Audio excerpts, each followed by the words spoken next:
The hot water from the shower felt soothing as Jocelyn stepped out, wrapping a towel around herself. "Hello, Mrs. Danvers," she whispered to herself, smiling at the thought of her husband, Detective Mason Danvers. But her peace shattered in an instant.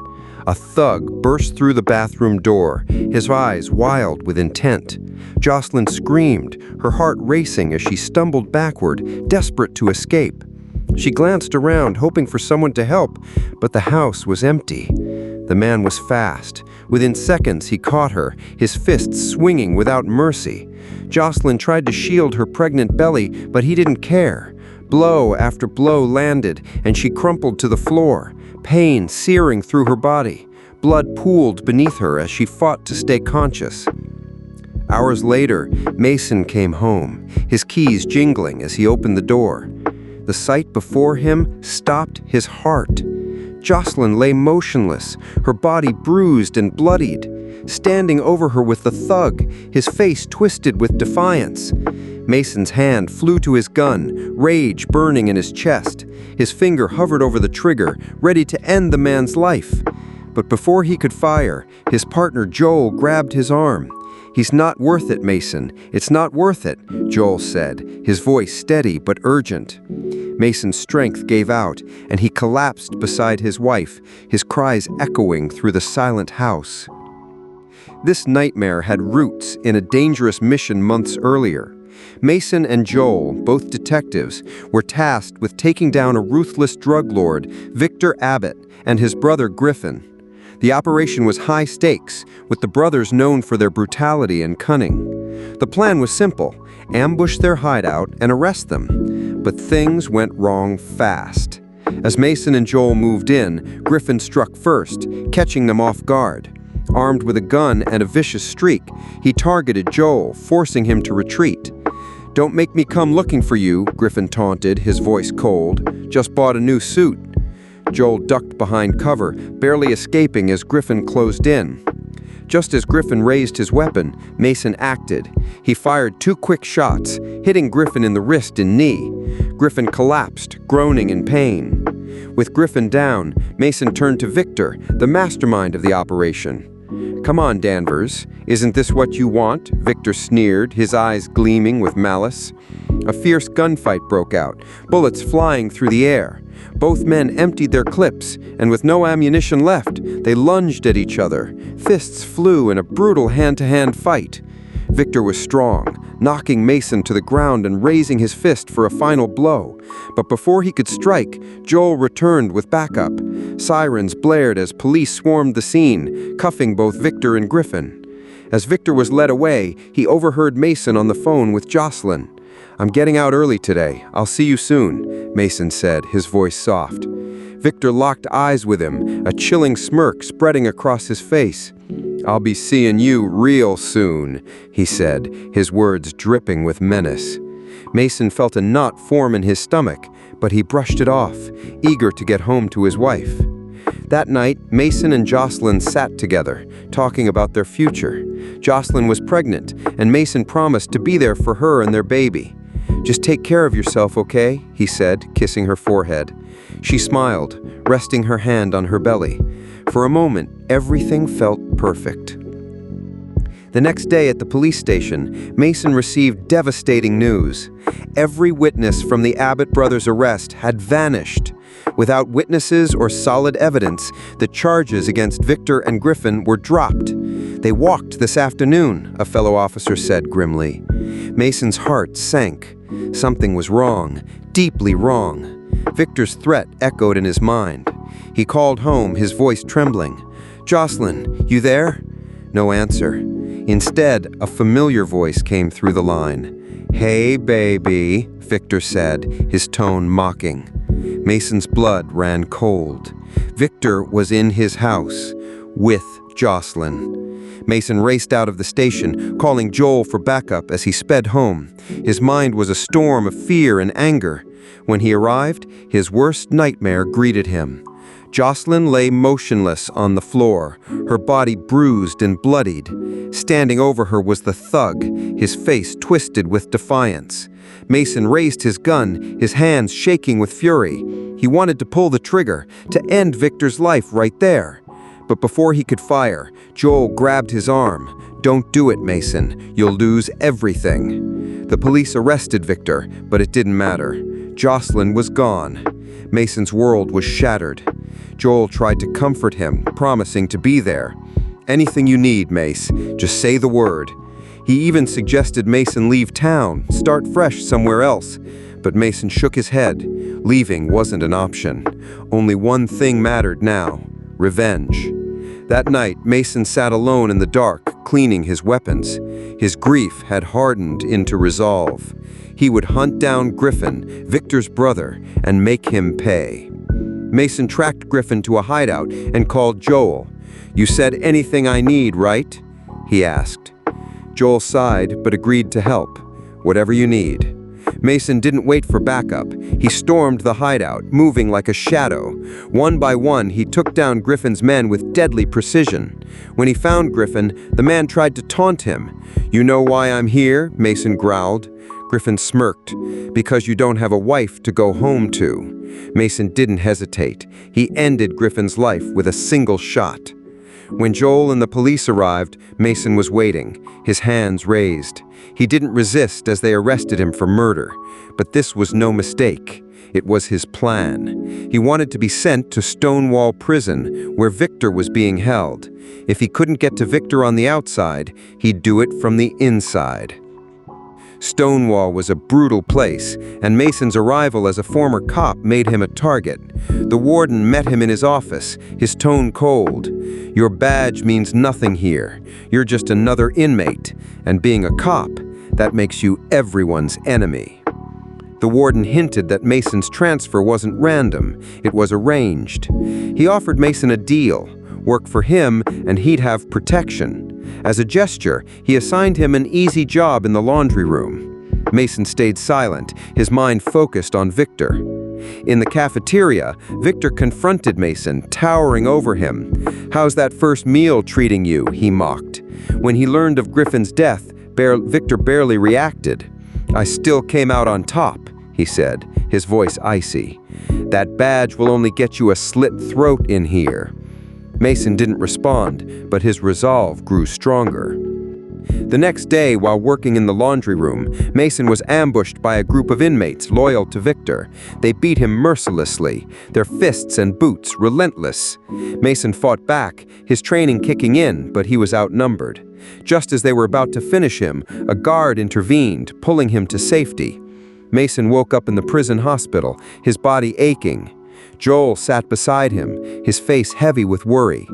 "This won't bring her back, Mason," he said softly. While recovering, Mason spotted a familiar face during yard time. Ben Wilson, a former military comrade, now working as a guard at Stonewall. Over a quiet conversation, Ben revealed a dark secret. Victor had built a powerful network inside the prison, controlling smuggling operations with two key allies, Drexel, who handled transactions, and Booker, who managed outside contacts. But Victor wasn't the mastermind. Someone else was pulling the strings, orchestrating Victor's release and using him for dirty work. "Abbott is the body of the snake, not the head," Ben warned. Mason suspected the warden was the true puppet master. Mason shared this with Joel, asking him to investigate how many inmates had mysteriously walked out of Stonewall. Victor couldn't operate without someone like the warden, Mason said. But their conversation was overheard by guards loyal to the warden, who reported it to him. Furious, the warden muttered, "Why must everyone disappoint me?" That night, Mason decided to act. He retrieved a pen from under his bed and sharpened it into a makeshift dagger. When the lights dimmed, he slipped into the bathroom, where one of his attackers was alone.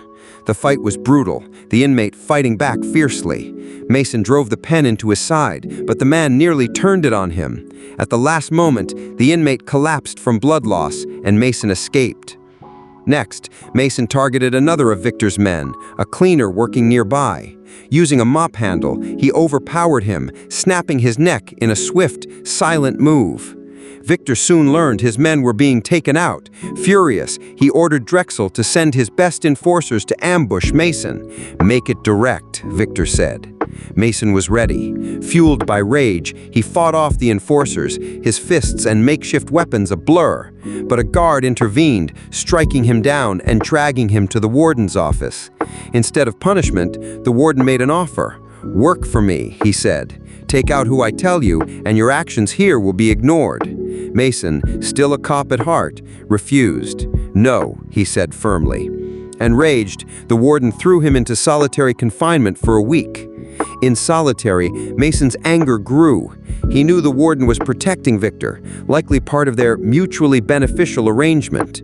When he was released, Mason moved carefully. In the laundry room, he pried a piece of metal from a heating pipe and hid it in his clothes. That night, he sharpened it into a deadly knuckle ring. Mason's next target was RB, one of Victor's loyal men. He tricked his cellmate into calling RB to their cell. When RB arrived, Mason struck, landing brutal punches until RB stopped moving. Victor's network was crumbling, and he was losing control. Victor stormed into the warden's office, furious. "My patience is running thin," he snapped. The warden, unimpressed, revealed a shocking truth. He had arranged for Mason to be sent to Stonewall. "You're no use to me in here," he told Victor, urging him to focus on outside operations. To appease Victor and eliminate a threat, the warden gave him a name: Joel. A guard tricked Joel into coming to the prison, claiming Mason was dead. It was a trap. Victor's men ambushed Joel, beating him until he lay still. Mason, forced to watch, felt his heart break again. The warden was pleased. Joel was out of the way, and both Victor and Mason were under his thumb. But rumors spread that the warden was backing Mason as a new power, threatening Victor's control. "You're losing it, Victor," inmates whispered. Devastated, Mason knew he couldn't defeat Victor alone. Reluctantly, he approached the warden, proposing an alliance. The warden agreed, but only if Mason maintained order and eliminated threats. "Why me?" Mason asked. "You have the skills of a cop and the heart of a killer," he replied, avoiding the full truth. He made it clear he wanted Victor gone. Mason agreed, but with his own plan. Late that night, he lured Booker out under the pretense of meeting the warden. As Booker approached, Mason injected him with a sedative, then slit his wrist, leaving him to bleed out. The next day, Victor learned of Booker's death and confronted the warden, accusing him of siding with Mason. The warden's men forced Victor to back down, but his rage was uncontainable. In the cafeteria, Victor snapped. He pulled a knife and moved toward Mason, ready to kill. Mason sensed the danger and punched a nearby guard, sparking chaos. Inmates and guards clashed, giving Mason just enough time to dodge Victor's attack. But he was quickly subdued and thrown back into solitary. In the isolation cell, Ben visited, slipping Mason a blade for protection. "Some inmates are rooting for you," Ben said. I asked him, "What about you?" Ben smirked. "I haven't picked sides since 7th grade. That's why I'm still alive." Before leaving, he warned Mason to be careful. When Mason was released, the warden confronted him about their deal. Mason denied any agreement. "Victor killed my wife, but you let him out," he said, his voice cold. The warden, realizing Mason wouldn't cooperate, stormed out and filed for his transfer out of Stonewall. "Your game is over," he warned. Mason knew time was running out. Through his cellmate, he learned Drexel was on the roof. Mason confronted him, and a vicious fight broke out. 2 large inmates ambushed Mason, but he fought back, taking them down with skill and fury. Using a rope, he overpowered Drexel and threw him off the roof, killing him instantly. In the chaos, the warden's subordinate, Will, also fell to his death. Will's death triggered a riot. Inmates seized weapons, and gunfire echoed through Stonewall. Ben watched from above, gripping a gun. Victor grabbed a weapon from one of his men and fired at Mason, but his shots missed, hitting other inmates instead. Mason closed in, and the two faced off in a brutal fistfight. The warden, desperate to regain control, handed Victor a gun. "Don't screw it up," he said, betting on Victor to kill Mason. But Mason revealed a truth that shattered Victor's trust. "He helped me kill Booker," Mason said, nodding toward the warden. Enraged, Victor turned on the warden, kicking his leg with a sickening crack. Victor refocused on Mason, his strength overwhelming. Mason weakened, his body battered. Victor couldn't resist taunting him. "Say hi to your wife and kid for me," he sneered. It was a mistake. Mason pulled the blade Ben had given him and struck, ending Victor's life in an instant. The warden, seeing his plan collapse, aimed a gun at Mason. Before he could fire, Ben stepped in, his weapon trained on the warden. Special forces stormed the prison, taking control. Mason looked at the warden, his voice steady. "See you soon." The riot ended, and the truth about the warden's corruption came to light. Mason was cleared of his charges, his action seen as justice against a corrupt system. Though he had avenged Jocelyn, the pain of her loss remained. Ben, now a trusted ally, offered Mason a chance to start over. "You did what you had to," he said. Mason nodded, but his heart was heavy. He had lost everything: his wife, his child, his partner. Yet in the ashes of Stonewall, he found a flicker of purpose. He would honor Jocelyn's memory, not with more violence, but with living a life she would have been proud of. Thank you for watching. Please